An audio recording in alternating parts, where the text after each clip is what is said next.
পর্যটন ভিসায় গিয়ে এরপর ভিক্ষাবৃত্তি ভিক্ষা করে দিনই কামিয়ে নিচ্ছেন কয়েক লাখ টাকা। নেই চাকরি বাকরিরও কোনো ঝামেলা। কেউ মসজিদের সামনে, কেউ আবার শপিং মলের গেটের কাছে দাঁড়িয়ে করুণ মুখে বলছে, আমি অসুস্থ, খাবার নেই, কিংবা দেশে টাকা পাঠাতে হবে। মানবিকতাকে পুঁজি করে আরব আমিরাতের মতো ধনী দেশে রীতিমতো ভিক্ষা বাণিজ্য চালাচ্ছিল একটি চক্র। সব মিলিয়ে তাদের কাছ থেকে উদ্ধার করা হয় ৬০,০০০ দিরহাম, বাংলাদেশি টাকায় প্রায় ১৫ লাখ টাকা।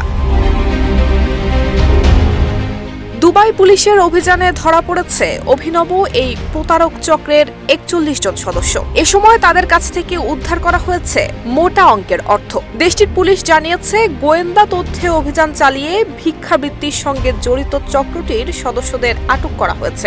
ওয়ালটন আবারও মিলিনিয়ার অফারে ওয়ালটন ফ্রিজ কিনে আপনিও হয়ে যেতে পারেন মিলিয়নিয়ার। মিলিনিয়ার ছড়াছড়ি দেশ জুড়ে, এটা শুধু ওয়ালটেনই পারে। জানা গেছে, আটককৃতদের সবাই আরব বিশ্বের মানুষ। দুবাই পুলিশ বলছে, তারা একটি নামি দামি হোটেলে থেকে ভিক্ষাবৃত্তি করছিলেন। এই ভিক্ষুক চক্রটিকে ধরতে আল মিসবাহ নামে বিশেষ অভিযান পরিচালনা করে দুবাই পুলিশ। জানা গেছে, তসবিহ বিক্রির আড়ালে বিভিন্ন জায়গায় ভিক্ষাবৃত্তি চালিয়ে যাচ্ছিলেন এই চক্র। তবে নাটকের শুরুটা হয়েছিল এক ফোন কলে। এক ব্যক্তি পুলিশকে ফোন করে জানান, কিছু লোক নাকি তসবিহ বিক্রির আড়ালে রাস্তায় দাঁড়িয়ে ভিক্ষা নিচ্ছে। সঙ্গে সঙ্গে পুলিশের ডিটেকটিভ টিম শুরু করে অপারেশন।